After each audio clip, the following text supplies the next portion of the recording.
Assalamualaikum warahmatullahi wabarakatuh. Terima kasih saya ucapkan yang setinggi-tingginya kepada tamu istimewa ya, Bapak Nur Hadi ya. Dari perjumpaan kita yang tidak sengaja gitu ya, kemudian ngobrol-ngobrol ya. Dan selamat datang juga peserta forum di Google Meet ini ya. Ya, monggo Pak, langsung saja Bapak menyampaikan gitu. Ya, assalamualaikum warahmatullahi wabarakatuh. Sebelumnya terima kasih Pak Indra atas kesempatan yang diberikan kepada saya siang ini untuk sharing ya. Saya lebih suka sih nyebutnya sharing tentang supply chain optimization. Nah, saya izin untuk menyampaikan beberapa hal. Jadi yang pertama nanti akan saya sampaikan perihal tentang supply chain ya. Jadi supply chain itu sendiri apa, kemudian role supply chain dalam industri khususnya manufaktur itu seperti apa. Karena saya sampaikan manufaktur karena memang ini background saya selama 14 tahun bekerja di bidang supply chain. Nah, kemudian nanti saya akan sampaikan contoh best practice ya, gimana project tentang optimisasi supply chain di perusahaan saya di Kemira Indonesia. Lalu yang terakhir nanti kita ngobrol ringan ya soal sistem informasi dan supply chain itu sendiri. Bagaimana opportunity teman-teman di sistem informasi, apakah ada opportunity bekerja di bidang supply chain seperti itu, dan terakhir nanti kita dengan tanya jawab. Ya, terima kasih Pak. Lalu ini perkenalan singkat ya. Ini anak saya ketawa. Jadi saya 14 tahun di supply chain. Kemudian saat ini sebagai manajer supply chain di Kemira Indonesia. Jadi Kemira ini perusahaan dari Finland ya, Bapak Ibu. Jadi kami produksi kimia untuk industri kertas, jadi pulp and paper. Jadi produk kami kirimkan ke hampir semua perusahaan pulp and paper di Indonesia. Jadi, contohnya misalnya grupnya APP ya, Asia Pulp and Paper, seperti Ciwi, kemudian IKPP, kemudian Indah Kiat ya. Baik yang di Perawang, kemudian di Jawa Barat, kemudian yang di Mojokerto. Kita supply juga ke Riau Andalan Pulp Paper, RAPP. Terus beberapa perusahaan kertas lokal seperti Surya Pamenang miliknya Gudang Garam juga kita supply.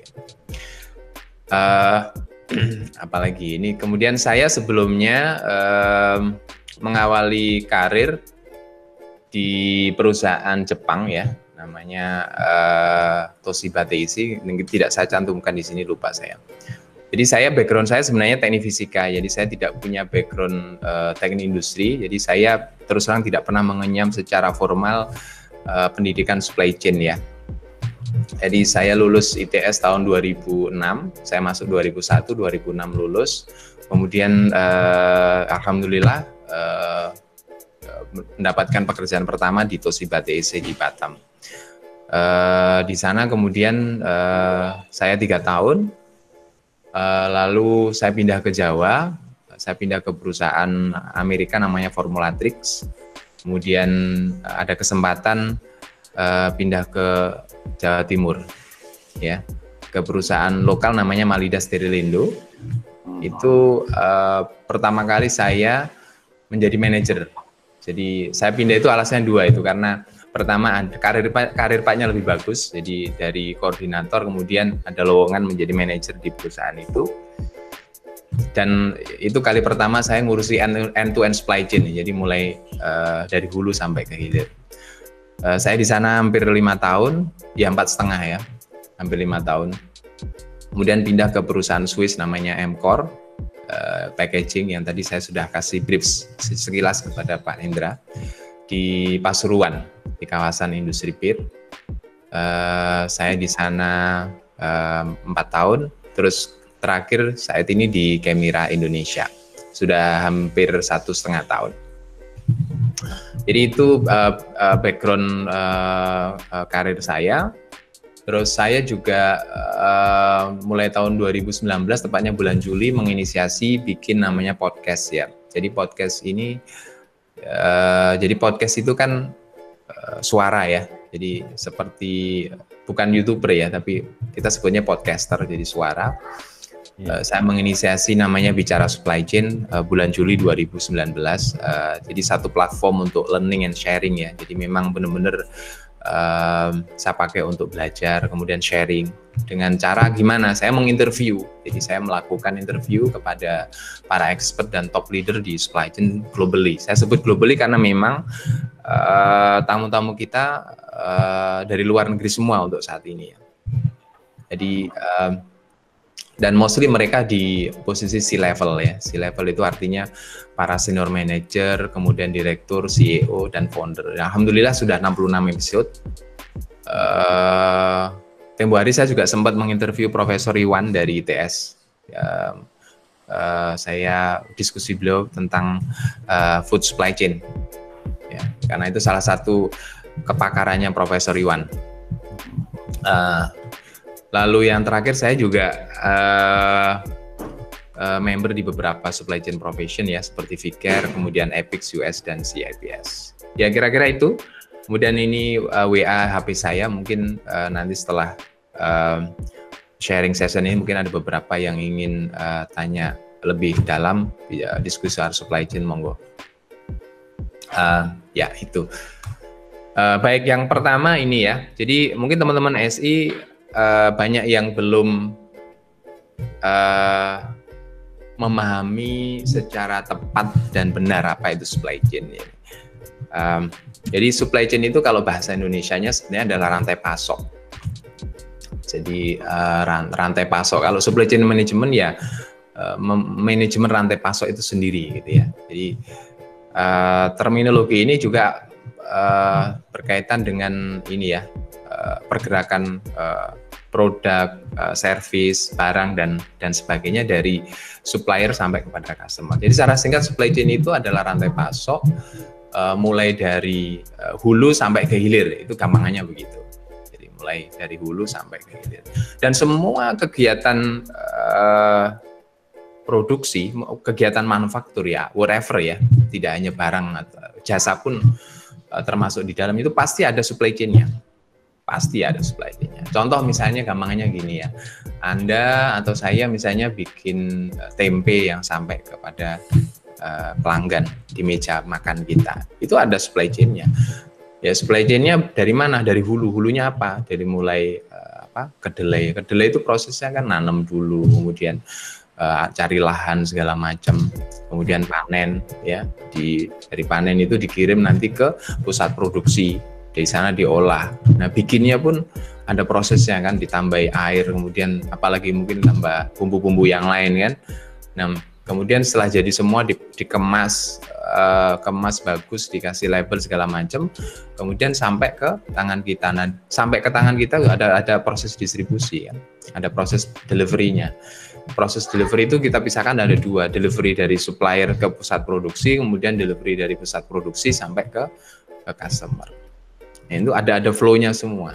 Jadi, kemudian di dalamnya juga ada aliran apa lagi? Ada aliran duit ya, uang kan. Dari petani kedelai dibeli sama yang bikin tempe ya, itu ada aliran uang. Kemudian dari kita yang makan tempenya itu ke orang yang jual juga ada aliran uangnya. Terus yang lain lagi ada aliran apa? Ada aliran informasi. Apa contohnya? Harga itu kan informasi. 1 kilo harganya sekian, gitu kan? Harga jual ini 1 pack juga sekian. Makanya dalam bahasa lain, ciri supply chain itu yang diatur itu juga ada 3. Jadi material, informasi, dan yang ketiga adalah financial atau uang. Nah, itu pengertian daripada supply chain. Nah, kalau SCM, supply chain management apa? Supply chain management adalah cara mengatur rantai pasok ini supaya lebih efisien, kemudian lebih reliable, cost-nya nggak terlalu mahal, kompetitif kan begitu. Ini cara mengaturnya kita sebut dengan supply chain management. Nah, ini di slide ini saya sampaikan beberapa definisi yang resmi ya, yang saya ambil dari Epix. Ya, biasanya kalau saya ngasih materi memang saya rujukan saya dari EPIX ya, karena EPIX ini adalah salah satu lembaga edukasi di bidang operation dan supply chain yang cukup kredibel, dan mereka sudah berdiri sejak tahun 60-70-an kalau nggak salah, dari Amerika. Dan salah satu sertifikasinya yang saya kebetulan dapat yang CPIM itu. Itu sekilas tentang supply chain. Nah, ini gambaran tentang supply chain management di Kemira. Jadi seperti saya sampaikan tadi, kita adalah perusahaan global. Jadi kita berada di Indonesia, kita punya satu pabrik. Kemudian di Asia Pasifik kita ada pabrik di Cina, di Thailand, di Vietnam, di Jepang, kemudian di Australia dan di Korea Selatan. Kemudian kita juga punya beberapa pabrik di Amerika. Amerika itu kita bagi dua, ada North dan kemudian South Amerika. Kemudian juga ada di Eropa. Jadi secara umum kita berada di 4 kontinen ya. Lalu dari jumlah supplier ya, kita ada lebih dari 10.000 supplier worldwide ya, seluruhnya secara global. Kemudian kita hampir punya 200 warehouse location ya. Kemudian ada hampir 60 pabrik ya, manufacturing site. Tiap-tiap manufacturing site itu punya keunikan sendiri, jadi punya capability sendiri-sendiri ya. Contoh misalnya kalau di pabrik kita adalah punya capability produksi bahan-bahan kimia yang bahan dasarnya dari gamrosin. Nanti kita pabrik yang dari Eropa biasanya mereka punya capability produksi kimia yang sifat polimer, ya seperti itu. Nah, produk kita hampir punya 2.300 produk, jadi banyak banget. Jadi kalau di Indonesia yang tadi saya sampaikan, mainly kita support untuk pulp paper, tapi sebenarnya secara worldwide kita punya bisnis itu di selain pulp paper juga di IW, jadi industrial water treatment. Ya, tapi untuk di Indonesia kecil banget bisnis ini. Kemudian kita juga support untuk oil and gas, ya, oil and gas. IW dan oil and gas sih quite big di Eropa sama Amerika. Tapi kalau pulp paper itu kita strong banget di Asia Pasifik. Ini juga nggak lepas dari bisnis kertas itu sendiri ya, dimana kalau untuk di di Eropa sama Amerika itu sudah they start to decline gitu ya, udah mulai turun di sana. Tapi kalau di Asia Pasifik ini masih menjanjikan sekali. Bahkan kita tiap tahun growth-nya 15-20%. Jadi memang ya nggak lepas dari kebijakan pemerintah ya. Jadi mungkin kalau pemerintah di Eropa itu sudah mulai sadar soal lingkungan ya, segala macam, sehingga mungkin di beberapa negara sudah mulai dibatasi kuota untuk produksi kertas dan sebagainya. Jadi sudah mulai yaitu digitalisasi segala macam. Jadi kalau di Asia Pasifik pulp paper kita masih cukup menjanjikan. Nah, secara umum ya, ini yang tadi saya sampaikan, kita rantai pasok itu kan end to end, hulu ke hilir. Nanti kalau Bapak Ibu perhatikan ya, kita ada supplier, kemudian masuk ke Kemira. Nah, Kemira ini kita pabriknya maksudnya ya, supplier ke Kemira ya.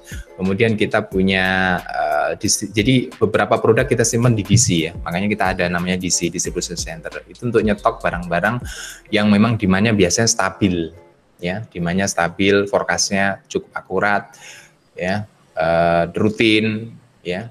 Nah, untuk meminimalisasi logistik cost ya, sekalian kita taruh di beberapa DC. Jadi ketika ada order tinggal langsung kirim-kirim segala macam. Kalau di Indonesia kita punya DC di Jakarta 1 sama di Singapura. Kalau di Singapura itu untuk cover beberapa customer kita yang di Southeast Asia. Nah, di sini Bapak Ibu perhatikan ada nama Camp Connect. Jadi ini sistem internal kita. Jadi untuk mengatur namanya DRP ya, Distribution Requirement Planning. Jadi semacam MRP begitu, tetapi memang difokuskan pada distribution requirement planningnya, planning distribusinya. Kemudian terakhir ke customer. Kemudian kalau secara jumlah ordernya berapa? Nah ini yang menarik ya. Tahun lalu kita jumlah order kita hampir 250.000 order. Jadi 250.000 order itu artinya jumlah order yang masuk ya. Jadi satu PO itu kita anggap satu line order worldwide ya, ini worldwide. Jadi ini saya sebenarnya menunjukkan angka ini juga ingin menyampaikan ke teman-teman, khususnya teman-teman mahasiswa, bahwa ya supply chain itu soal angka sebenarnya, soal data juga. Jadi kita mau melakukan improvement apa aja ya basisnya nanti dari angka-angka ini. Terus kemudian kalau karyawan kita, saya lupa sih, tapi hampir lebih dari sekitar 2000-an worldwide ya. Nah, orang supply chain sendiri sekitar 300 orang. Nah, ini supply chain di Kemira kita bagi menjadi 4. Jadi yang pertama adalah bagian customer service. Jadi bagian customer service itu bagian apa? Jadi bagian yang bertanggung jawab untuk mengatur semua order yang masuk dari customer, kemudian follow up, mengkomunikasikan, yang day to day mereka berhubungan dengan customer. Jadi dalam bahasa lain sebenarnya adalah bagian order management ya, bagian order management. Ini kita juga punya tim di Indonesia dan secara global kita juga punya. Kemudian yang kedua adalah logistik. Jadi logistik ini bertanggung jawab untuk mengatur semua pergerakan barang. Ya, termasuk di dalamnya mereka manage gudang, manage 3PL atau third party logistik. Ya, kita ada beberapa 3PL. Ya, salah satunya yang besar adalah perusahaannya namanya YCH ya, YCH bahasa ya, YCH Logistik. Ini salah satu perusahaan dari Singapura. Mereka 3PL kita. Jadi mungkin quick intro apa itu 3PL. Jadi 3PL itu adalah satu perusahaan logistik yang servisnya itu adalah mengelola barang punya orang gitu ya. Jadi kita naruh barang kita, barang Kemira di sana, mereka ngatur semuanya, ngatur ordernya. Jadi kita hanya ngasih, Pak ini total kiriman untuk customer ini Bapak yang ngatur semuanya. Jadi mulai gudang, handling in out segala macam itu mereka semua. Sampai custom clearance pada saat impor datang itu perusahaan itu. Jadi kita sama 3PL. Dan sebenarnya sekarang perusahaan-perusahaan itu memang mereka istilahnya mensubkonkan kegiatan-kegiatan yang bukan core bisnisnya mereka. Karena Kemira adalah bisnisnya chemical, maka kita fokus pada produksi kimianya. Nah, sedangkan kegiatan logistiknya kita subkonkan ke para perusahaan yang lain, memang expertise-nya di sana. Dan secara hitung-hitungan finansial ya lebih untung begitu ya, lebih untung. Makanya manajemen memutuskan untuk meng-appointed 3PL. Hal yang sama kalau teman-teman pelajari kayak Sampurna ya, PTHM Sampurna, PMA itu kegiatan logistiknya sekarang juga sudah full semua di 3PL kan. Jadi waktu saya di Amkor itu kan salah satu customer kita adalah HM Sampurna. Jadi kalau saya meeting di sana itu di dalam itu banyak banget teman-teman dari Agility, kemudian dari LNG, ini perusahaan-perusahaan logistik yang di dalam situ. Mereka dikasih ruangan, dikasih akses, mereka yang mengelola semua kegiatan logistik. Nah, HM Sampurnanya sendiri fokusnya di apa? Di produksi rokoknya, karena itu core bisnisnya mereka. Jadi bisnis model ini sekarang udah banyak banget dilirik oleh perusahaan-perusahaan. Baik, yang ketiga kita punya departemen juga namanya procurement ya, bagian pengadaan. Jadi mereka yang bertanggung jawab untuk pengadaan barang dan jasa. Nah, kalau di Indonesia berarti bertanggung jawab untuk pengadaan barang dan jasa di level country di Indonesia, termasuk sourcing-nya ya, dan kegiatan purchasing-nya. Nah, yang terakhir kita punya tim namanya di global planning. Nah, kita sebut ada kata-kata global karena fungsi ini hanya di tingkat global ya. Jadi tingkat global dan regional. Jadi di level country kita nggak ada. Karena untuk kegiatan DRP ya, distribusi requirement planning yang tadi saya sebutkan di awal itu dikelola oleh Apex Planning Team. Jadi Asia Pacific Planning Team yang mengcover semua proses DRP untuk Indonesia, Cina, Australia, kemudian Jepang, Korea Selatan, Thailand dan Vietnam. Di Indonesia kita nggak ada. Jadi di Indonesia kita punya customer service, logistik dan procurement. Ya, nextnya Nah, ini produk contoh distribution network kita ya. Jadi yang tadi saya sampaikan kita punya 250.000 line order ya, volumenya itu equal dengan 8 juta ton. Ya. Kemudian kita ada beberapa sentra manufaktur ya. Kalau Black Chemical itu di mana ini? Ini Eropa ini ya. Eropa, polimer, monomer. Ini ada 4 jenis kategori produk kita. Jadi ada Black Chemical, Functional Chemical, Coagulant, dan polimer monomer. Ya itu kira-kira short brief tentang supply chain di Kemira. Mudah-mudahan sudah punya gambaran bagaimana sebenarnya aplikasi supply chain itu di dalam suatu perusahaan. Jadi pada prinsipnya semua perusahaan itu pasti punya proses supply chain. Itu prinsip yang pertama. Namun pada prakteknya tidak semua perusahaan memiliki struktur organisasi yang seperti saya sampaikan tadi. Ada beberapa perusahaan yang masih sangat tradisional sekali di mana mereka planning atau perencanaan itu di bawah produksi. Ada perusahaan yang procurement itu di bawah langsung direkturnya. Ada yang procurement itu ditaruh di di bawah finance atau keuangan. Nah, namun untuk perusahaan-perusahaan yang saya sebut quote unquote sudah mature atau sudah mapan, khususnya PMA ya, mereka biasanya memasukkan semua fungsi itu ya, procurement, logistik, customer service, dan planning itu dalam supply chain. Dan supply chain itu pimpinan tertingginya mereka sudah selevel dengan bagian yang lain. Jadi kalau di Kemira orang tertinggi kita di levelnya namanya VP ya, Vice President Supply Chain, dan orang ini punya satu level dengan VP Sales, HR, kemudian manufaktur. Jadi ini artinya bahwa Kemira itu memposisikan supply chain sebagai sesuatu yang penting. Karena kalau nggak penting tentu mereka tidak akan menaruh orang tertinggi itu satu level.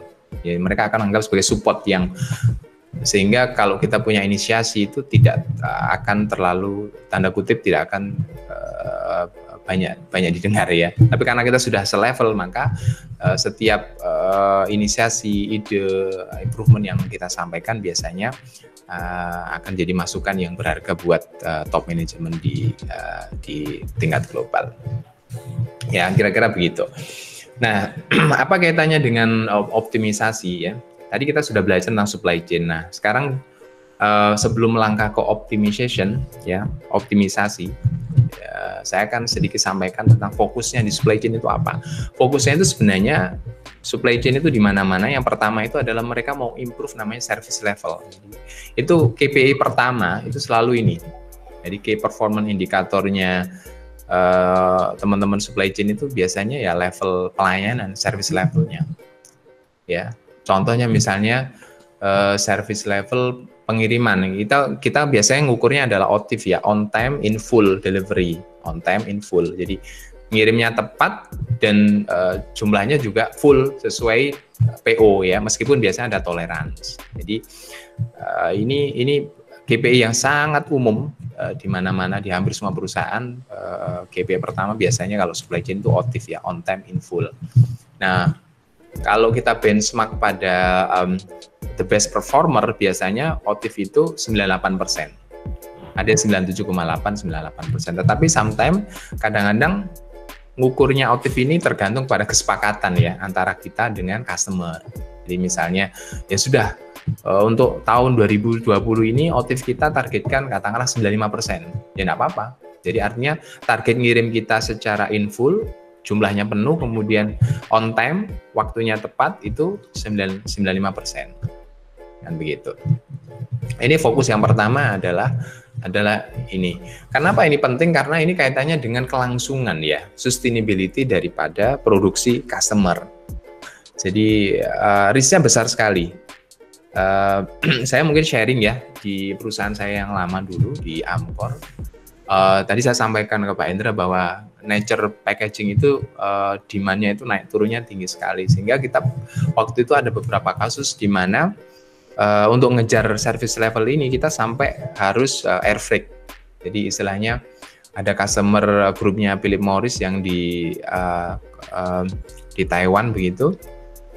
Mereka butuh produk kita, somehow kalau kita kirim pakai laut enggak nyucuk gitu ya, telat. Sehingga kalaupun telat nanti produksi mereka terganggu dan loss mereka besar banget. Dalam kontrak itu disebutkan kalau loss sekian, impact-nya sekian dolar, ya berapa ratus ribu dolar, nah itu akan dicaskan ke kita. Nah ini kan nggak boleh. Maka salah satu actionnya waktu itu kita hitung-hitung, ya udah kita supply dulu beberapa palet menggunakan air freight, jadi pakai udara. Cost memang lebih mahal ya pakai udara.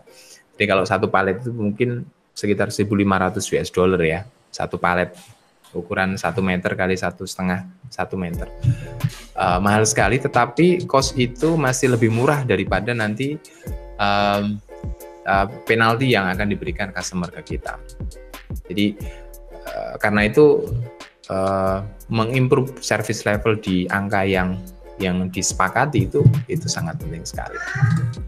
Kemudian fokus yang lain di supply chain itu adalah ya ini cost reduction. Jadi kenapa kita harus punya rantai pasok yang seefisien mungkin ya, efisien dan efektif. Ujung-ujungnya adalah masalah biaya, masalah cost. Ya karena setiap pergerakan barang itu adalah biaya. Jadi logistik itu kan sebenarnya jasa pergerakan ya, yang mereka ngecas kita itu karena menggerakkan barang. Nah, makanya kita harus membuat suatu network supply chain, ya, mappingnya, ya, mengaturnya, alur barangnya gimana ya paling efisien. Karena ujung-ujungnya adalah cost itu sendiri. Contoh misalnya ya, kita ada beberapa produk itu yang saat ini tidak kita suplai dari pabrik di Pasuruan. Kenapa? Karena customer kita berada di sana, di Riau. Kalau kita kirim dari Pasuruan ke Riau, itu satu kali kirim itu kalau pakai kontainer itu kalau nggak salah sekitar 30 juta satu kontainer. Kalau dari darat itu sekitar dari darat lebih mahal lagi, 35 sampai 40 juta. Nah, tapi kalau kita suplai dari Cina, ya mungkin Anda juga kaget. Dari Cina itu nggak sampai 10 juta. Jadi satu kontainer itu kalau dari Cina ke Singapura ya kalau nggak salah itu sekitar 550 US dollar, 20 feet. Jadi bedanya itu jauh sekali. Nah, ini memang salah satu permasalahan logistik di Indonesia, di mana biaya logistik domestik itu sangat tinggi sekali dibandingkan di luar negeri. Jadi yang begini-begini ini memang sebagai orang supply chain harus paham. Nah, fokus yang lain di supply chain itu adalah karena kita sebagai orang yang paham dari end to end ya, dari hulu ke hilir, maka ini chance kita untuk melakukan continuous improvement. Jadi perbaikan berkelanjutan. Nah, perbaikan berkelanjutan inilah sebenarnya kaitannya dengan optimization. Karena kata-kata optimization itu adalah mengimprove sesuatu yang tadinya standar itu dinaikkan. Nah, namanya mengoptimalisasi ya, mengoptimization itu begitu. Kalau belum mencapai standar itu sebenarnya kita belum mengoptimize sebenarnya. Ya, memang seharusnya Anda standarkan dulu baru kita naikkan ke level yang lebih tinggi. Nah, dalam bahasa lain di bahasa teknis kita sebut dengan optimization supply chain ini. Nah, ini saya kasih contoh ya.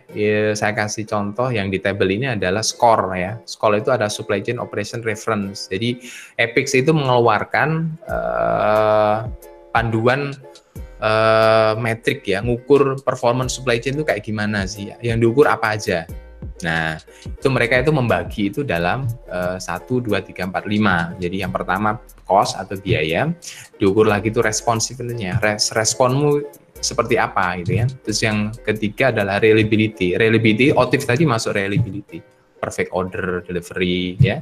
Itu masuk reliability. Kemudian yang keempat yang diukur itu adalah flexibility. Kemampuan untuk ability mengadjust ya. Jadi kalau ada perubahan order misalnya, perusahaan ini gimana ya, bisa nggak dia ngejust cepet gitu ya, ganti gitu ya, tanpa ada impact yang berarti. Nah, yang terakhir adalah aset efisiensi. Ya, ini kalau kita merujuk kepada skor metrik yang dikeluarkan oleh EPIX. Ya. Nah, ini contoh ya, yang lebih gambar lagi ya sebenarnya, contoh KPI dalam satu perusahaan ya. yang biasanya ya, yang biasanya kita monitor. Tapi ini bukan punyanya Kemira ya, saya ngambil dari referensi dari Google sebenarnya. Tapi cukup relevan supaya Anda paham. Jadi biasanya yang pertama ada finansial yang diukur itu. Kemudian yang kedua adalah customer. Nah ini Anda lihat ya, nomor 4 itu customer service atau OTIF. Kemudian proses, ini biasanya yang bertanggung jawab proses teman-teman di produksi atau teman-teman planning. Kemudian terakhir learning and growth, ini hubungannya sama HR biasanya. HR. Nah, supply chain itu biasanya punya kontribusi paling besar dalam menentukan kita hit atau enggak, dalam menentukan kita bisa mencapai KPI atau enggak.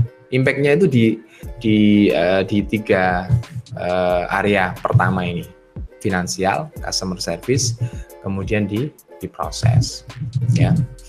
Jadi misalnya sales volume target, jadi artinya KPI itu mengukur target penjualan, ya, target penjualan. Biasanya diukur dari percentage budget. Jadi misalnya kita punya volume 100 ya, yang sudah kita kirim berapa misalnya 85, berarti 85% kan gitu. Nah, ini contoh misalnya bulan Januari bla bla bla. Nah, targetnya 100. Ya, ini kan yang lebih dari 100 berarti dia outstanding kan, bisa mencapai kayak itu. Dari mana supply chain punya kontribusi jelas, karena kalau supply chain fail delivery maka kita nggak bisa memenuhi target penjualan ini kan gitu ya. Kemudian yang lain misalnya distribution coverage, yaitu mengukur seberapa cakupan distribusi kita itu sudah mencapai berapa persen. Nah, targetnya misalnya 80%. Ini misalnya cocok untuk perusahaan-perusahaan yang mainnya di distribution ya. Distribusi biasanya. Karena kalau Kemira kan kita bukan perusahaan distribusi ya, kita mainnya lebih ke B2B ya. Jadi customer kita sudah jelas dan tidak banyak, point delivery-nya kita nggak banyak. Paling ngirim kita ya hanya ke area Jawa Timur itu beberapa kota, kemudian kalau di Jakarta itu ya di daerah Bekasi yang punya Fajar Paper, kemudian nanti ke Riau dan Palembang sana. Nah ini kira-kira begitu. Ini saya kasih snapshot contoh KPI dalam satu perusahaan. Nah, proses optimisasi supply chain dalam satu perusahaan itu sifatnya sebenarnya bisa diaplikasikan dari hulu sampai ke hilir, ya. Karena terminologi optimization supply chain ini terminologi yang masih wider ya, masih luas, cakupannya itu luas. Nanti pada sesi akhir saya akan sampaikan contohnya penerapannya di misalnya di satu function tertentu gitu ya, di function tertentu. Jadi optimisasi itu kalau kita ngomong dari hulu ke hilir sebenarnya bisa dilakukan mulai dari supplier, kemudian di level transportasinya, sourcingnya, ini kan ada sourcing, kemudian di central manufakturnya, itu berarti pabriknya, kemudian distribusi ya. Di beberapa perusahaan selain DC, mereka juga DC itu berfungsi sebagai tempat untuk repair ya, atau mereka distribusi itu tempat juga untuk ada proses namanya value added activity ya, di value added, jadi FAA ya, value added. Jadi ada misalnya kalau dari pabrik masih polosan begitu dikirim ke DC, polosan ini nanti akan dikasih label atau di packaging sesuai dengan jenis customernya. Jadi memang ada beberapa perusahaan yang sebenarnya isinya sama, cuman dia hanya ngemasnya beda atau packagingnya beda, tergantung daripada customernya sendiri-sendiri. Kemudian di beberapa perusahaan itu ada fungsi juga namanya reverse logistik ya, makanya di sini ada saya tulis di sini kan, di bagian itu adanya return and repair parts, itu salah satu fungsi daripada reverse logistik. Jadi bagian logistik yang ngurusi untuk kembalian ya, perbaikan barang, kemudian balikan segala macamnya. Ini biasanya perusahaan-perusahaan yang Anda lihat misalnya perusahaan misalnya after sales-nya untuk TV, kemudian handphone segala macam, fungsi ini penting sekali. Kalau di tempat kita yang chemical di mana defect produknya nggak banyak, kita hampir nggak ada kegiatan ini. Paling kita ada reject produk itu setahun sekali 2 kali saja. Nah, faktor integrasinya apa? Ya, toolnya apa yang membantu ini semua. Jadi ada namanya integrated planning ya. Jadi planning yang terintegrasi. Ya memang zaman sekarang adalah integrasi itu penting ya. Karena memang pola kita bangun satu sistem planning itu diarahkan ke yang terintegrasi. Ya, kemudian partnership ya. Partnership itu artinya partnership bisa dengan supplier atau dengan customer. Kemudian performance management. Performance management itu artinya tool yang untuk mengukur performance-nya. Jadi mengukur KPI-nya tadi. Jadi di beberapa perusahaan mereka pada develop ada namanya dashboard. Jadi yang akan menunjukkan hasilnya itu seperti apa. Misalnya di manufacturing plant di tempat saya itu di Kemira itu ada namanya dashboard itu yang menunjukkan hari ini outputnya per jam ini sekian ya. Kemudian sempat ada breakdown apa enggak, nah, seperti itu. Jadi in short yang seperti saya sampaikan bahwa proses optimisasi itu bisa dilakukan mulai dari hulu dan ke hilir dengan menggunakan banyak tools ya. Nah, dan kembali lagi kalau kita konteksnya adalah data kuantitatif atau kuantitatif data, maka ya kembalinya semuanya nanti dengan menggunakan data, dan datanya biasanya data-data primer yang kita ambil langsung di lapangan. Nah, ini saya akan sampaikan contoh ya project. Jadi kalau di Kemira itu kita punya namanya, project kita itu namanya kita sebut namanya BOOS ya. BOOS itu sebenarnya singkatan sih sebenarnya. Best, Optimize, Operation, Success, dan Together. Jadi BOOS. Jadi BOOS itu di launching 3-4 tahun yang lalu dan sampai sekarang itu masih jalan terus dengan project-project yang berbeda ya, dengan project-project yang berbeda. Dan ini diinisiasi sama satu tim departemen namanya Operation Excellence yang berada di global. Jadi di global ada timnya, kemudian nanti turun regional di Asia Pasifik sampai di tingkat country, dan saya kebetulan bagian dari BOOS project tim untuk country Indonesia ya. Nah, ini contoh ya, case tadi kita melakukan optimasi proses order to cash ya. Order to cash, jadi dari bahasa sederhananya itu adalah proses optimasi mulai saat order masuk sampai kita mendapatkan duit ya, order. Jadi order dari customer sampai kita dapetin duit. Nah, secara umum proses flow-nya itu harus kita pahami dulu ya. Proses flow-nya kita pahami dulu. Jadi ada dua bisnis proses utama yang berjalan di sini. Yang pertama adalah customer service-nya dan yang kedua adalah finance. Jadi ini flow-nya kan itu. Jadi ada proses order entry. Ini istilahnya proses besarnya ya, karena di dalam order entry itu banyak aktivitasnya.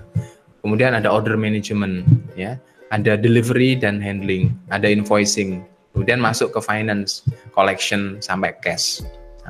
Nah, ini yang akan kita perbaiki ya, kita optimize. Kita sudah punya selama ini, tetapi setelah kita analisa ya, kita gali informasi, kita collect data, ternyata ditemukan beberapa leakages ya, kebocoran proses ya maksud saya, yang itu ada chance untuk diimprove. Namun sebelum ke sana, saya sebenarnya dikasih gambaran juga di perusahaan ya, di perusahaan manufaktur pun sebenarnya rata-rata kalau proses order to cash ya seperti ini. Jadi mulai kita masukkan order. Nah kalau perusahaannya masih belum canggih-canggih banget ya, ordernya biasanya manual gitu ya, dimasukkan ke Excel bla bla bla bla gitu kan, kemudian nanti di print, dikasihkan produksi gitu kan. Itu kalau zaman bahul ya. Ya mudah-mudahan perusahaan sekarang sudah nggak ada yang begitu ya, karena perusahaan-perusahaan dulu masih hard paper semua ya, order masuk di print, mereka punya formnya dikasihkan produksi ya, selesai barang jadi kemudian di tag begitu, kemudian dikasihkan ke gudang ya, dikirim, itu pakai hard paper semua itu, sehingga kalau setahun itu bisa tumpukan kertasnya bisa berlemari-lemari itu. Tapi sekarang kayaknya semua perusahaan sudah mulai menggunakan ERP semua, jadi mulai order entry semuanya itu sudah pakai ERP semuanya. Nah, objektifnya apa? Kita mau memberikan great customer experience ya. Nah, yang paling penting adalah kita pengen punya proses yang reliable, yang bisa dipertanggungjawabkan, efisien, user friendly, ini juga penting. Ya, kita ingin membangun satu sistem di mana para pengguna itu gampang memakainya. Ya, kemudian increase on time process ini juga penting, on time process visibility. Jadi kalau dalam perusahaan ketika kita telat ya menginput itu impactnya banyak sekali ya. Ini penting teman-teman ketahui. Jadi contoh misalnya nih ya, ada sales sudah terima order ya dari customer, terima PO, tetapi kemudian CS telat masukinnya ya. Terima ordernya misalnya hari Senin, kemudian masukin dalam sistem baru hari Jumat atau hari Senin selanjutnya. Itu artinya kita loss satu minggu. Ketika Anda loss 1 minggu, maka sebenarnya Anda sudah mengurangi jatah lead time Anda, gitu ya. Mengurangi jatah lead time Anda.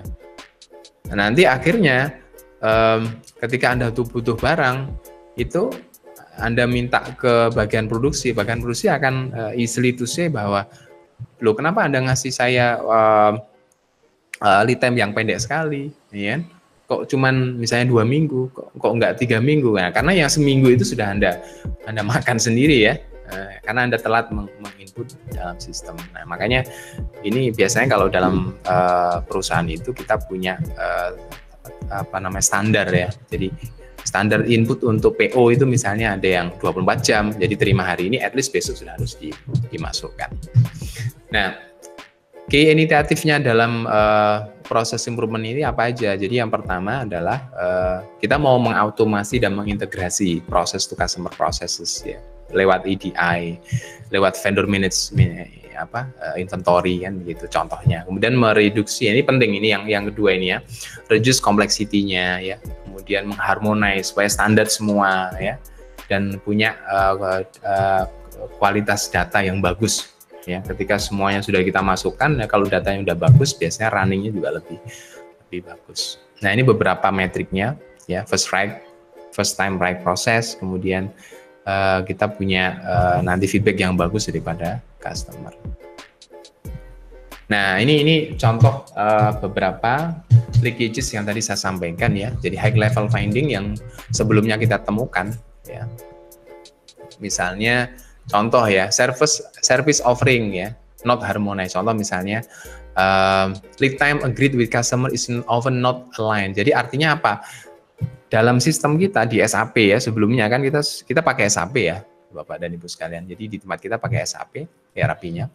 Jadi di sana itu di data sebelumnya itu lead time-nya itu nggak standar ya.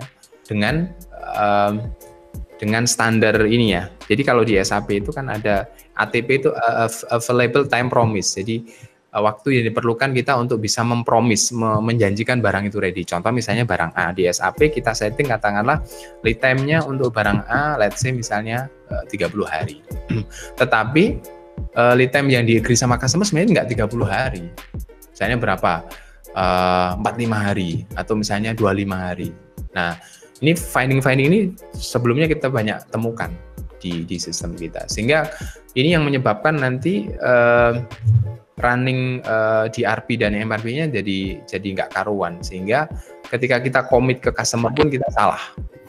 Nah, ini yang salah satu area yang ingin kita perbaiki.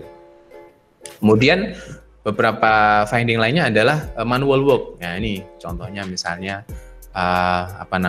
replanning of customer order required manual. Jadi replanning, jadi misalnya kita sudah memplanningkan, kemudian salah, ini planningnya salah, ini mau kita improve karena ini. Nah, kalau dulu itu masih manual, jadi harus ada formnya. Di sistem itu belum terakomodasi, lebih tepatnya gitu ya, belum terakomodasi. Nah, ini yang mau kita reduce kompleksitas ini ya. Kemudian yang lain misalnya no delivery tracking automation in place. Jadi kita mau ngecek misalnya barang kita ini sudah nyampe mana sih, gitu ya, sudah nyampe mana. Jadi kita sudah input order di dalam SAP, tapi kita mau ngecek sebenarnya status barang ini apakah sudah jadi belum. Nah, dan kemudian ketika sudah kita kirim ke customer, kita kesulitan nge-tracknya ini, ya apa ini? Kita nggak punya sistemnya. Nah, ini yang kemudian kita membuat satu project order to cash ini supaya lebih teroptimize. Nah, ini gambaran secara high levelnya ya.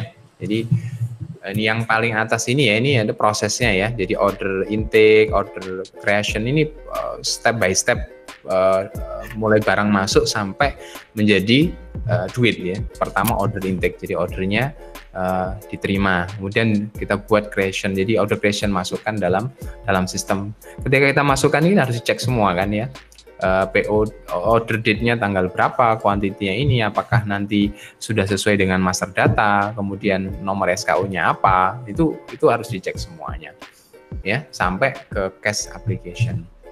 Nah, secara singkat improvementnya di mana levelnya? Ini yang paling bawah. Jadi kalau Bapak Ibu perhatikan ini, jadi kita mau automate system for order intake.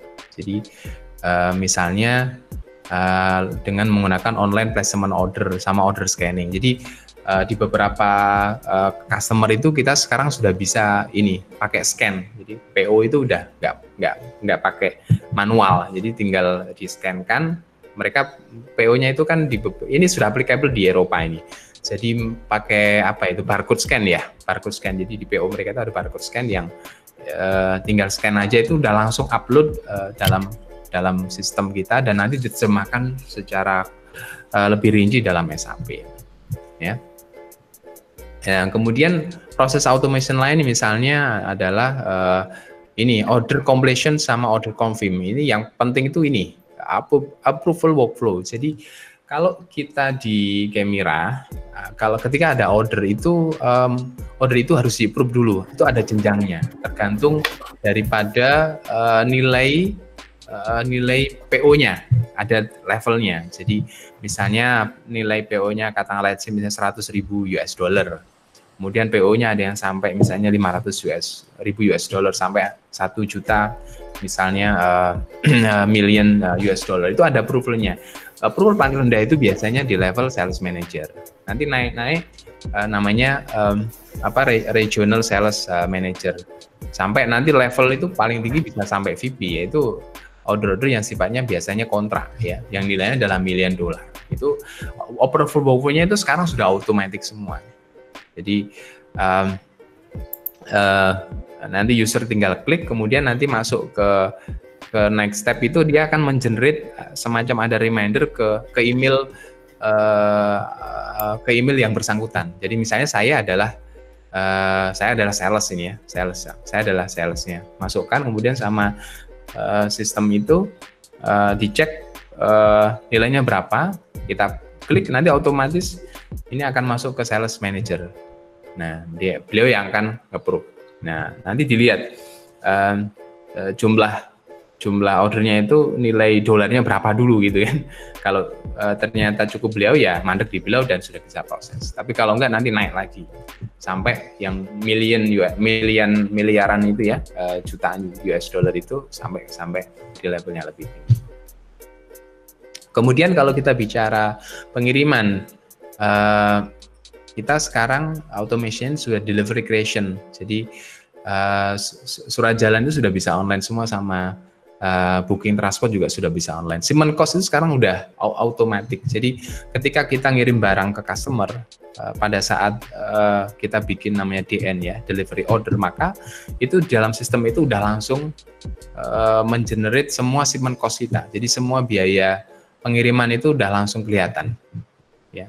Jadi atas barang misalnya kita sebut Venopol ya, barang-barang kita itu biasanya depannya Venopol, Venosil, Venosan gitu ya. Nah, berapa ton misalnya kita kirim let's say misalnya 12 ton ya hari ini ke APB Group ya. Kita bikin create delivery notes, maka pada saat itu udah langsung kelihatan sebenarnya cost-nya sekian-sekian. Nanti kita compare dengan gross margin sekian-sekian, itu sudah kelihatan semua. Nah, sampai yang terakhir di cash application-nya adalah, nah ini kita mau increase invoicing automation. Jadi semuanya sekarang sudah online semua. Bahkan kalau ada misalnya yang sudah mencapai namanya credit limit, itu sistem juga akan notify ke apa namanya ke finance. Jadi kalau dalam perusahaan itu biasanya kita punya namanya kredit limit ya teman-teman. Jadi misalnya APP itu kita kasih kredit limit misalnya 1 juta gitu ya, 1 juta US dollar. Nah, jadi istilahnya hutang dia ke kita itu kita batasi 1 juta. Nanti kalau dia nggak ada bayar, kemudian sampai mencapai level 1 juta, biasanya secara sistem itu ngeblok. Jadi kita nggak bisa input order baru di dalam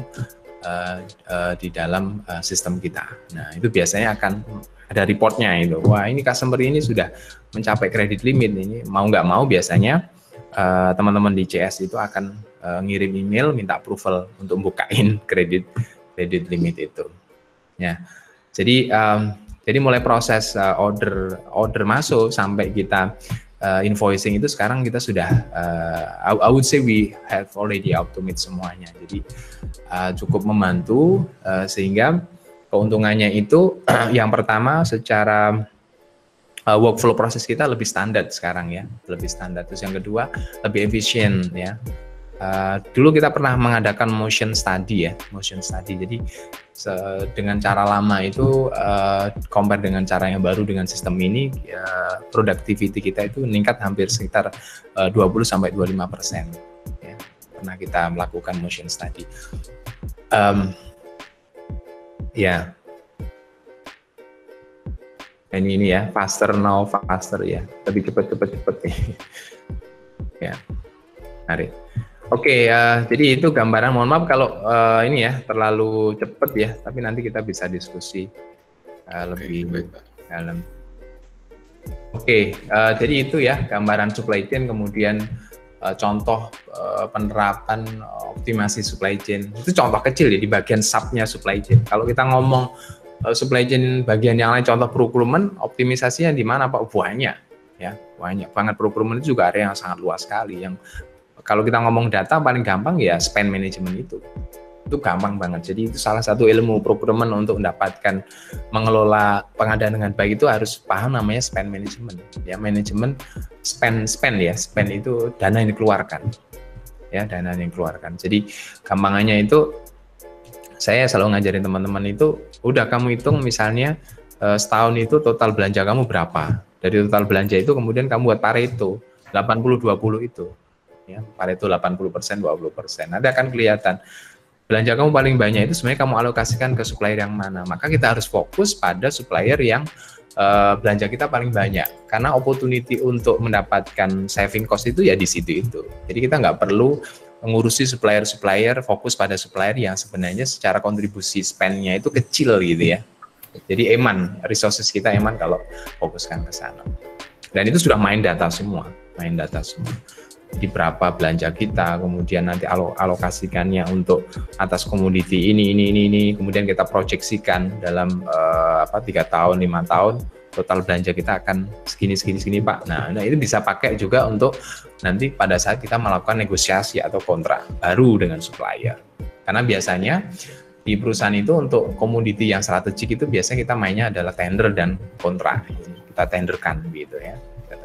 Dan kemudian kita kontrak dalam jangka panjang, minimal biasanya 3 tahun ya, 2-3 tahun, kemudian bisa diperbarui kembali ya. Oke, sekarang bagaimana sebenarnya kontribusi AIS dalam supply chain? Wah, ini saya mau tunjukkan teman-teman ya, ini kalau soal bicara karir ini saya senang banget soalnya. Ini yang kolom sebelah kanan ini ya, ini yang nulis ini report ini nggak main-main ya, reportnya ini diinisiasi oleh World Economic Forum ya. Itu menarik banget ya. Kalau teman-teman perhatikan ya, proyeksi tahun sekarang ya, kalau sekarang bukan proyeksi ya, sekarang ya, dan proyeksi sampai 2022, skill yang dibutuhkan ya itu berubah ya. Pertama sekarang itu adalah dibutuhkan orang-orang yang punya analytical thinking dan innovation. Analitik itu kan sebenarnya nanti mungkin Pak Hendra bisa nambah ini. Mungkin kalau bahasa saya sebenarnya ya hubungannya dengan data, dengan data. Jadi makanya teman-teman di sistem informasi bersyukur banget kan tiap hari mainnya dengan data. Jadi orang-orang yang punya kemampuan menganalisa dan punya inovasi itu yang sangat dibutuhkan untuk saat ini. Kemudian yang kedua adalah active learning dan learning strategy. Jadi kemauan untuk terus belajar dan belajar yang strategis. Belajar strategi. Kemudian baru yang ketiga creativity, ya, inisiasi. 4 teknologi. Kemudian critical thinking sampai yang bahkan kalau Anda perhatikan complex problem solving, ya, itu baru nomor 6. Baru nomor 6. Nah, kalau kita bandingkan tahun sebelumnya itu beda banget ya. Kalau dulu itu yang pertama dulu adalah manual manual ini apa ya bahasanya, precision ya, manual ya apa, soal precision segala macam ya. Kemudian capability untuk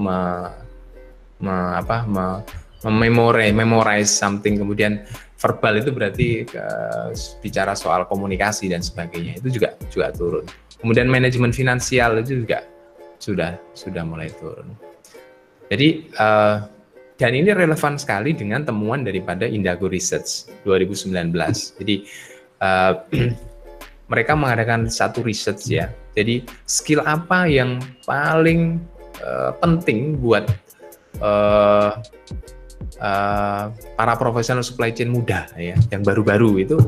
Jadi ya Anda baru lulus kuliah kemudian ingin bekerja di bidang supply chain, skill dan atribut apa yang paling penting? Nah, ternyata sama, analytical skill. Sama, ini inline dengan temuan daripada World Economic Forum. Dan menurut saya sebagai orang praktisi ini betul sekali, analytical. Jadi karena memang di awal-awal itu Anda memang pekerjanya kan day to day, dan itu semuanya sudah bicara soal angka semua. Contoh misalnya Anda ditempatkan di bagian planning, ngurusi misalnya tanggung jawab Anda adalah, saya sebagai misalnya planning staff Pak, tugas saya adalah di bagian perencanaan produksi misalnya. Nah itu Anda harus punya kemampuan analytical skill, harus kuat banget. Jadi misalnya Anda harus paham sekali kan, pabrik saya itu punya misalnya 5 mesin ya. Satu mesin ini kapasitas produksinya sekian-sekian, kemudian speednya sekian-sekian. Kemudian mesin A, B ini bedanya apa? Apakah mesin produk ini bisa jalan di mesin A sama B atau bagaimana? Nah ini Anda harus paham sekali, harus paham. Nah baru yang kedua yang dibutuhkan adalah people skill. Kenapa? Ini kenapa people skill itu menjadi yang paling penting, nomor 2 dalam supply chain? Karena gini teman-teman, supply chain itu ngomongnya rantai pasok nih ya. Jadi artinya Anda itu kayak jadi konektor gitu ya. Jadi konektor. Anda ini jadi orang yang bisa gabungkan semuanya. Anda harus bisa ngomong sama orang produksi, Anda harus bisa ngomong sama orang quality, Anda harus bisa ngomong sama orang finance, even Anda harus bisa ngomong sama sekelas direktur atau CEO. Maka people skill dan yang ketiga adalah communication. Itu penting sekali buat orang supply chain. Ini menarik ya. Jadi nomor 2, nomor 3 itu sudah bicara soal soft skill, bukan bicara soal hard skill lagi. Enggak. Sudah bicara soal soft skill. Nah, baru yang bawah-bawah soal degree in supply chain management, nomor berapa ini Pak? 1, 2, 3, 4, 5, 6, 7. Nah, nomor 7 baru degree in supply chain management. Jadi punya background lulusan supply chain. Itu baru nomor 7. Artinya Anda yang nggak lulusan supply chain nggak masalah. Saya sendiri bukan orang supply chain ya, saya dari teknik fisika. Dan kebanyakan memang kalau para direktur supply chain saat ini pun banyak yang mereka backgroundnya ada yang dari mesin, ada dari elektro, macam-macam ya. Bahkan di beberapa perusahaan malah ada yang dari pertanian ya, yang sudah sangat variatif sekali. Nah, ini satu lain ya, saya bukan ngompori, tapi saya ingin memberikan satu wawasan baru bahwa saya menemukan satu artikel ya, bahwa pekerjaan yang paling seksi di dunia itu adalah supply chain management untuk saat ini. Kenapa? Karena supply chain management itu selalu jalan itu dengan teknologi baru ya. Supply chain itu selalu identik dengan sesuatu yang cepat dan agile ya. Dan terakhir itu soal big data. Supply chain data. Ya. Ini saya ambil beberapa capture dari internet. Ya, possibility-nya apa? Saya bisa kerja di supply chain ya apa aja Pak? Banyak. Anda misalnya lulusan, kita ngomong Anda lulusan sistem informasi. Contoh misalnya jadi supply chain analyst. Jadi di beberapa perusahaan itu ada ada namanya jabatan supply chain analyst jadi setelah lulus jadikan ini. Jadi tugasnya adalah menganalisa data-data di supply chain. Contoh misalnya menganalisa misalnya kalau perusahaan itu banyak bergerak di bidang logistik, maka dia membuat satu network planning perencanaan logistik barang itu di sana. Anda bisa bekerja sebagai MES staff, itu biasanya di manufacturingnya. Jadi MES itu biasanya kata di manufacturing, E-nya itu electronic system. Jadi setiap mesin itu mereka punya programnya ya, punya programnya. Nah itu biasanya di situ. Anda bisa jadi sistem developer juga bisa, di QMS juga bisa, konsultan banyak sekali. Jadi peluang di sana itu banyak sekali. Nah bahkan kalaupun Anda misalnya mau jadi contoh misalnya mau jadi startup itu yang dirikan startup di bidang supply chain dengan background dan IS, wah itu juga peluang ya. Contoh misalnya Gojek itu sebenarnya adalah contoh daripada sistem informasi dalam supply chain, khususnya delivery Gojek itu. Ada lagi Shipper, saya pernah dengar itu ada satu perusahaan startup namanya Shipper.com. Jadi dia sebagai tempat untuk ada marketplace-nya untuk shipping lain. Kemudian ya banyak. Kalau kita ngomong pengembangan aplikasi supply chain dalam banyak hal, mulai dari logistik, kemudian transportasi, kemudian warehousing, itu banyak sekali, ya banyak sekali. Anda misalnya bekerja di konsultan seperti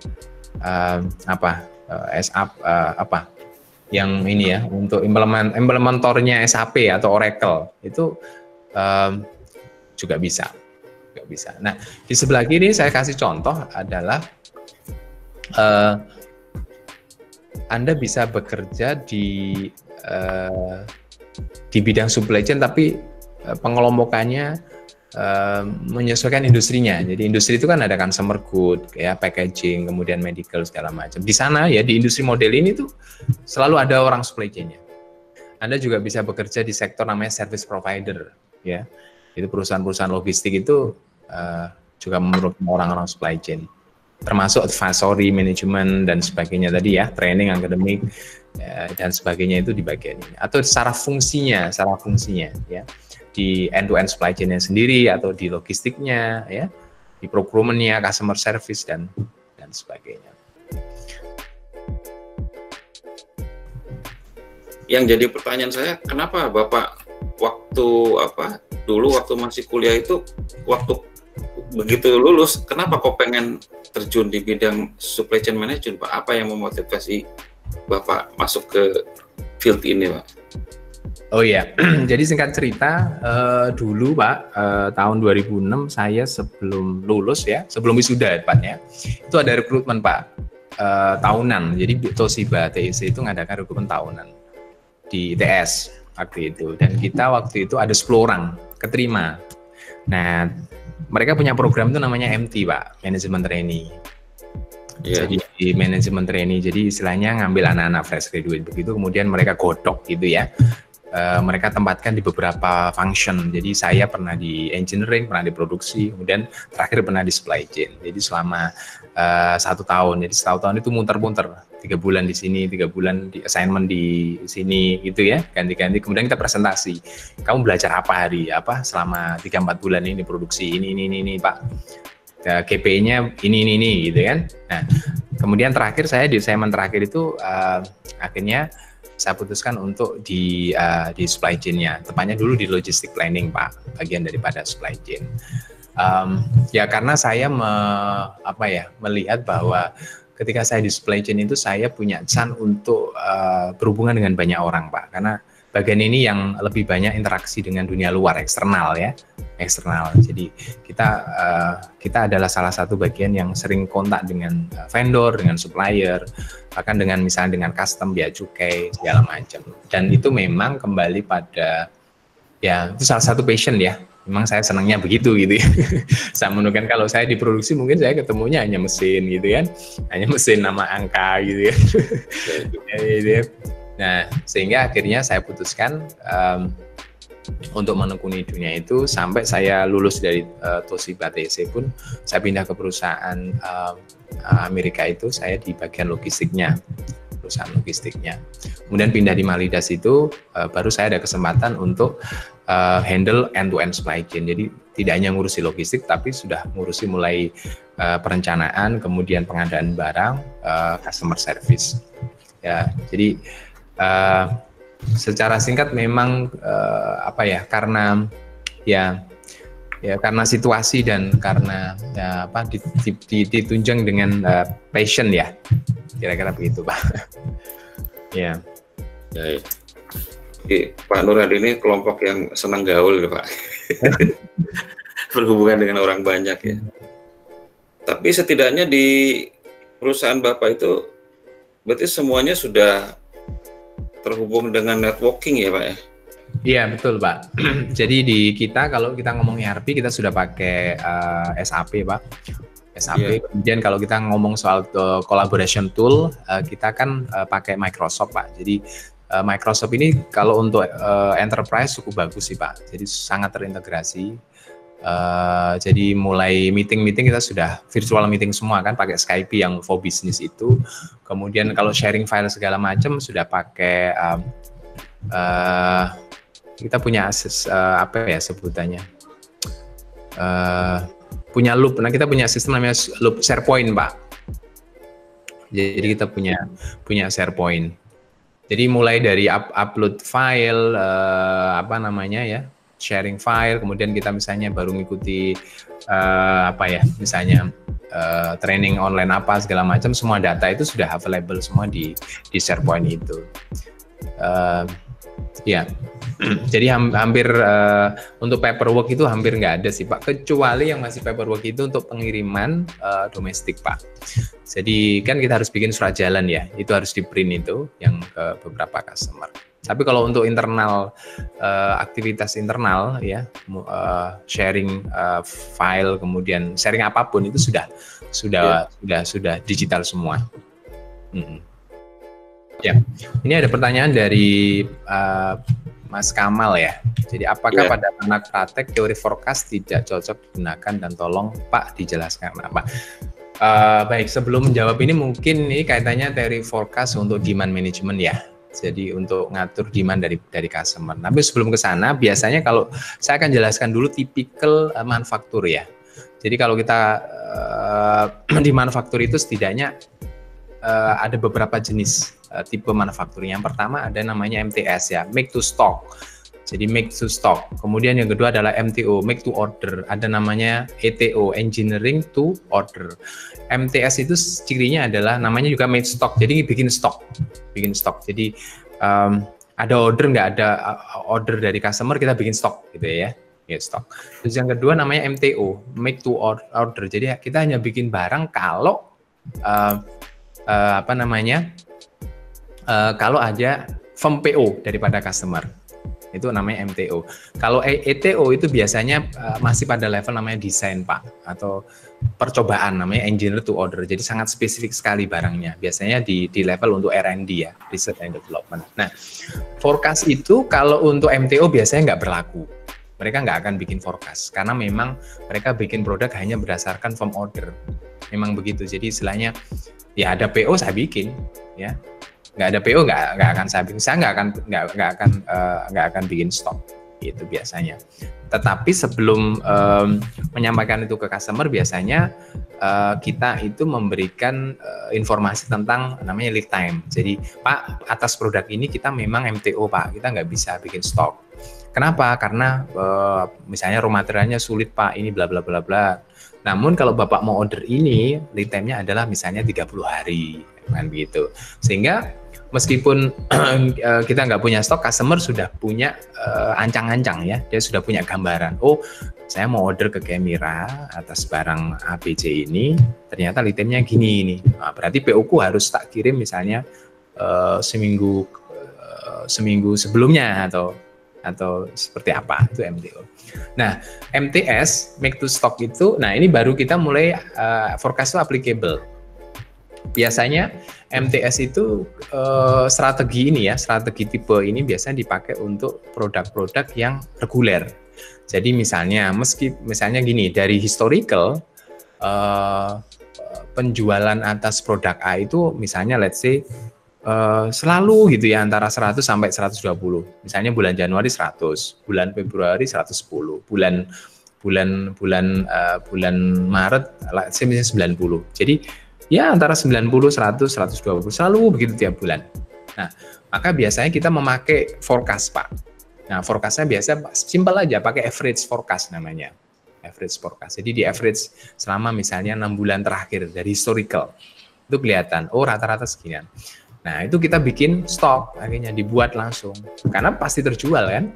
Ya, meskipun belum terima PO, tapi secara historical itu rutin, pembeliannya itu rutin. Maka kita buat average. Nah, pendekatannya biasanya historical average kan gitu, selama 6 bulan terakhir.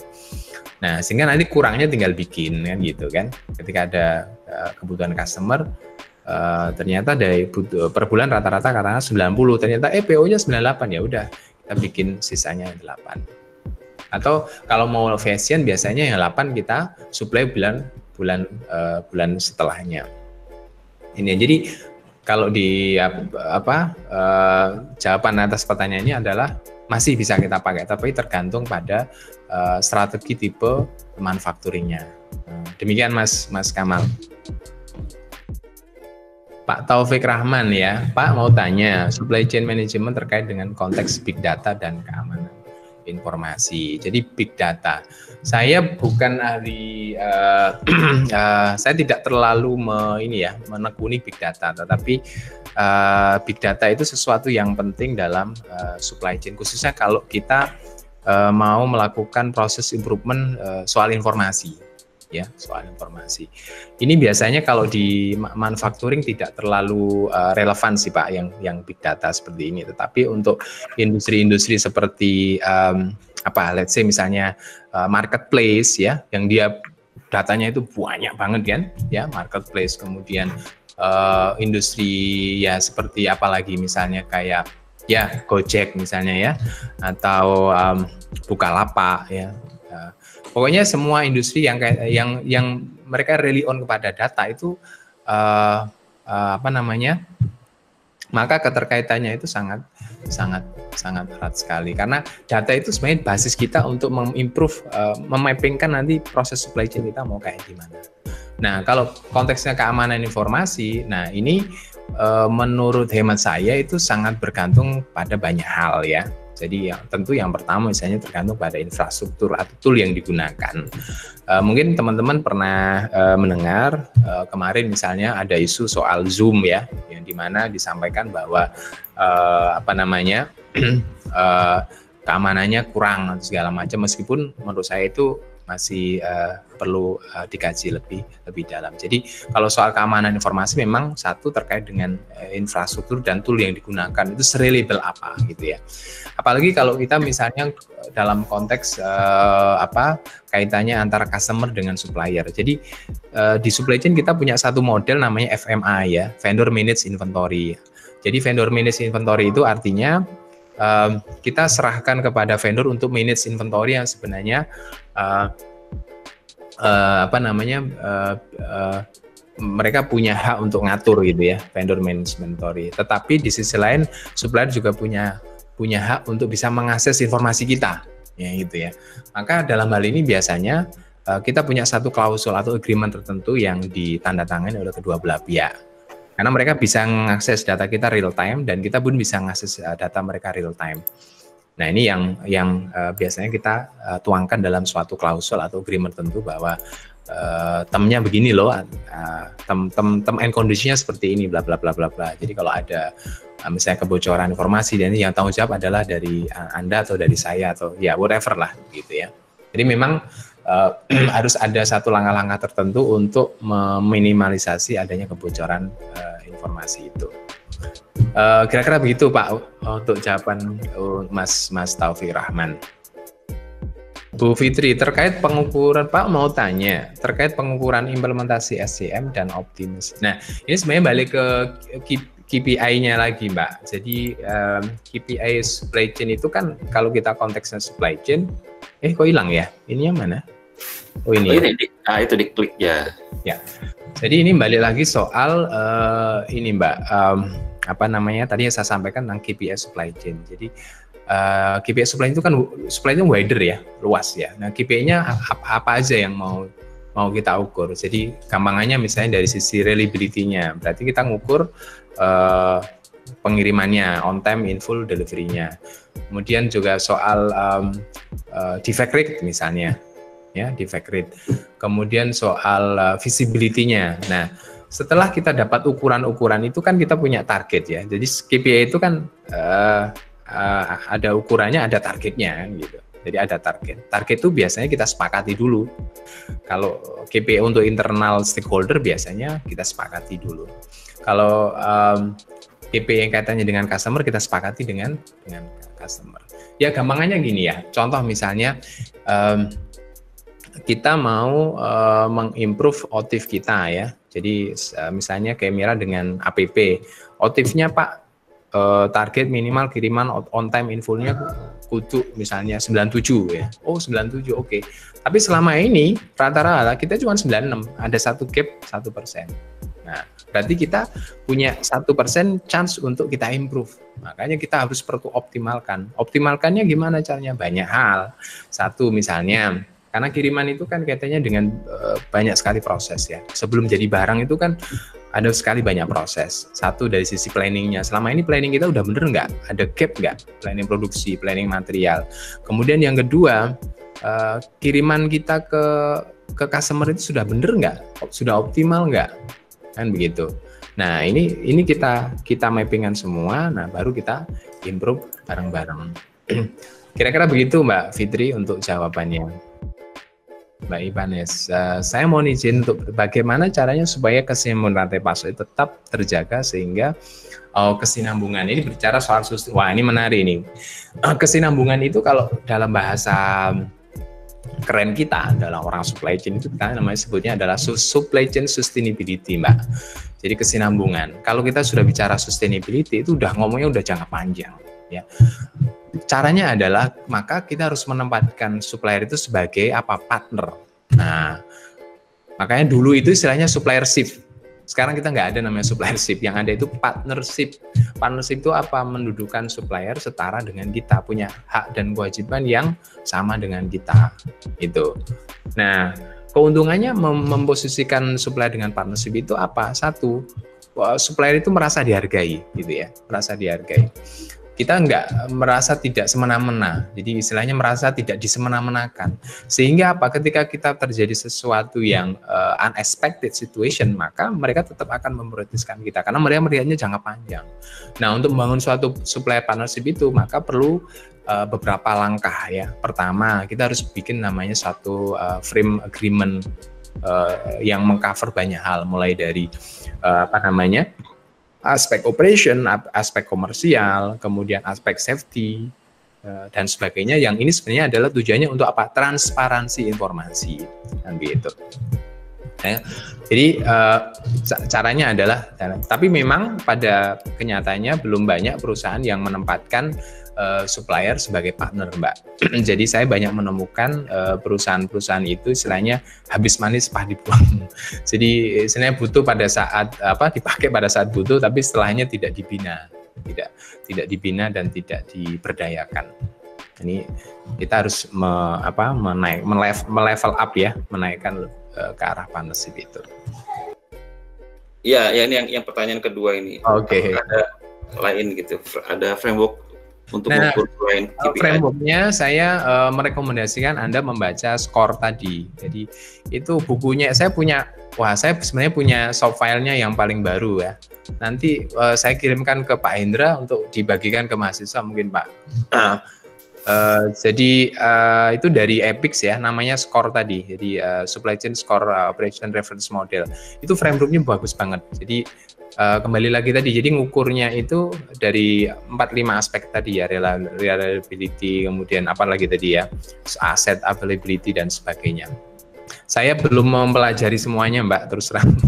Itu tapi itu bagus banget untuk mengukur kinerja daripada supply chain. Tapi secara umum kalau di lapangan ya, kita sebagai orang praktisi ya gampang simpelnya pakai KPI itu. Itu jawaban untuk Mbak Fitri, Pak. Apakah ingin bertanya Bapak Ibu itu mendapatkan dan mungkin apa harus pengalaman? Ya. Terkait sertifikasi, saran saya buat teman-teman mahasiswa yang paling pertama adalah sertifikasi itu perlu, tetapi enggak must have ya karena untuk Anda ya. Jadi teman-teman yang baru itu ya sertifikasi itu good to have tapi tidak apa Pak Indra, tidak must have ya. Good to have tapi nggak wajib ya. Kalau saran saya justru Anda adalah fokuskan caranya saya bisa lulus lulus tepat waktu, kemudian sambil mengupgrade skill. Jadi gini, sertifikasi itu beberapa lembaga itu ada persyaratannya ya, ada persyaratannya. Tetapi mostly mereka selama Anda misalnya lulus ya, itu bisa eligible eligible ya Pak ya, bisa eligible untuk mengikuti sertifikasi tersebut. Nah, saya mungkin sedikit cerita.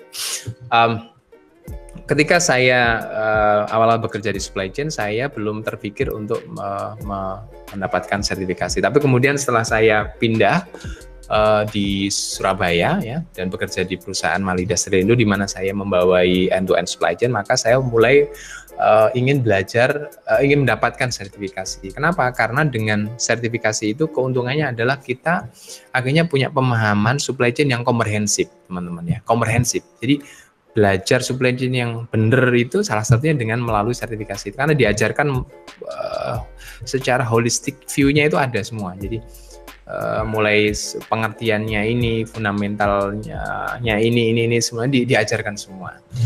Nah, kalau kita nggak belajar lewat sertifikasi, biasanya pemahaman kita jadi parsial. Ya, kita tahu sebelah kiri, tapi sebenarnya kita nggak tahu sebelah kanan. Tapi dengan mengikuti sertifikasi itu, maka kita jadi paham. Nah, tapi sebelum Anda mengambil sertifikasi, maka saya sarankan Anda harus satu cek credibility daripada institusi itu. Jadi kalau di bidang supply chain nanti bisa cek di Google juga ya. Saat ini yang paling diakui itu artinya banyak perusahaan yang mengakui itu adalah yang pertama itu dari EPICS ya. Sekarang jadi namanya ASCM, di Association for Supply Chain Management dari US. Mereka ada 3 sertifikasi utama. Yang pertama CPIM, jadi Certified in Production and Inventory Management. Jadi sertifikasi ini memberikan pemahaman ke Anda tentang manajemen operasional dan material manajemen dalam satu lingkup manufaktur. Ya. Kemudian yang kedua mereka punya namanya CSCP ya, Certified Supply Chain Professional. Bedanya adalah CSCP itu lebih ngomong eksternal, jadi hubungan antara supplier dengan customer, kemudian hubungan produsen dengan supplier seperti itu. Dan yang terakhir yang baru rilis ada CLTD, Certified Logistics and Transportation and Distribution. Jadi EPICS quite big ya, EPICS ini, dan perusahaan-perusahaan Amerika mereka biasanya condongnya ke EPICS. Nah, ada lagi yang lain itu dari CIPS, the Chartered Institute Procurement and Supply. Ini dari UK ya, dan setahu saya sahamnya itu salah satu memang Royal ya, maksudnya pihak kerajaan UK yang salah satu yang punya saham di sana. Mereka quite strong banget di Eropa. Jadi perusahaan-perusahaan yang basisnya Eropa itu biasanya mereka benchmarknya itu CIPS itu Mbak, CIPS. Nah, di luar ini ada banyak sekali lembaga-lembaga ini ya, yang levelnya internasional sama regional. Yang lain misalnya ada ICA itu ya, International Supply Chain Education Alliance itu. Tapi kalau kita bicara 2 yang besar itu ya itu yang dari EPICS itu yang kedua adalah dari CIPS. CIPS strong banget di Eropa, kemudian EPICS di Amerika. Nah, kalau di Indonesia sertifikasi supply chain sudah ada Mbak sekarang. Jadi itu dikeluarkan namanya BNSP, Badan Nasional Sertifikasi Profesi. Level yang paling rendah itu namanya warehouse operator, paling rendah.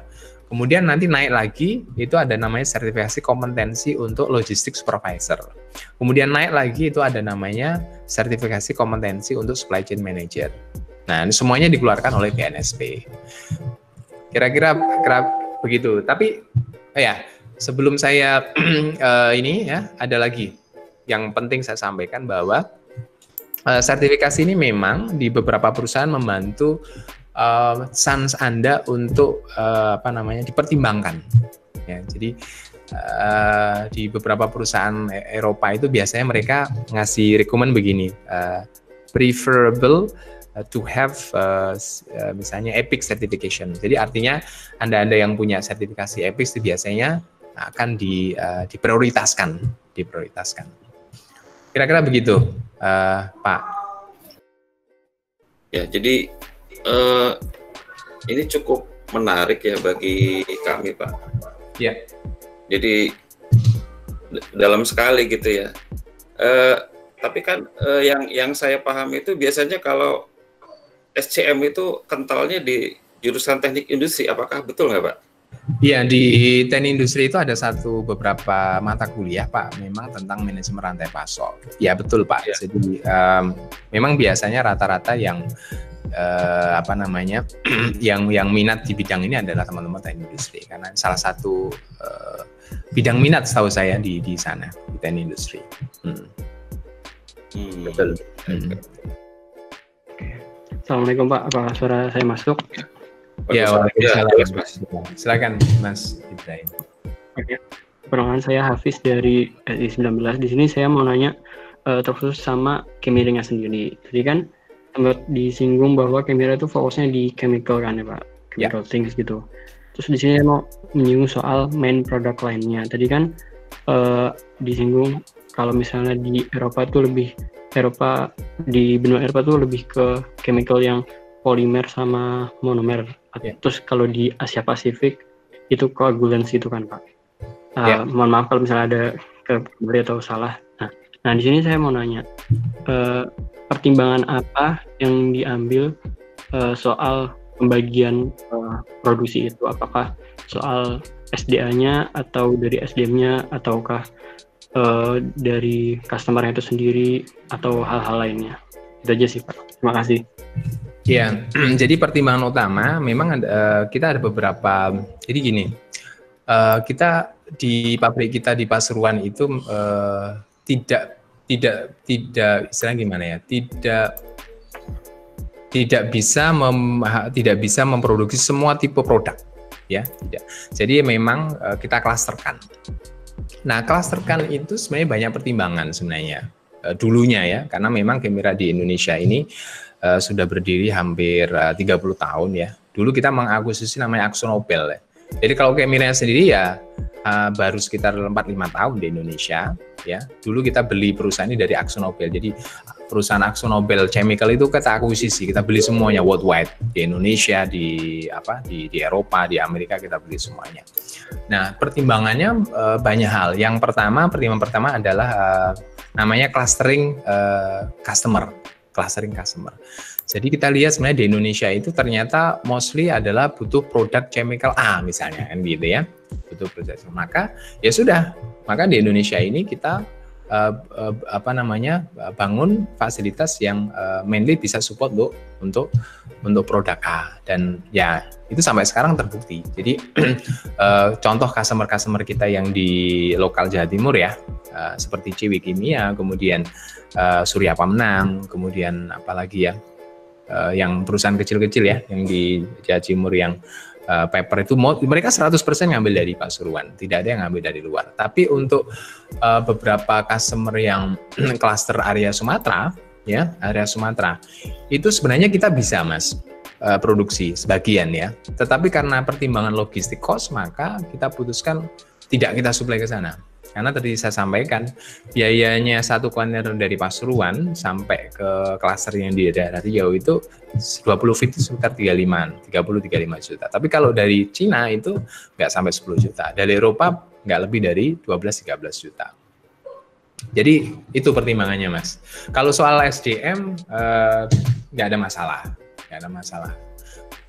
jadi bahkan beberapa tahun yang lalu teman-teman kita yang dari Indonesia itu justru mentraining ya, mentraining pabrik kita yang baru di Vietnam. Jadi kita setup pabrik baru di Vietnam yang baru berdiri sekitar 2-3 tahun yang lalu, dan hampir sebagian besar yang membantu mengassist segala macamnya, setup segala macam teman-teman dari pabrik di Indonesia.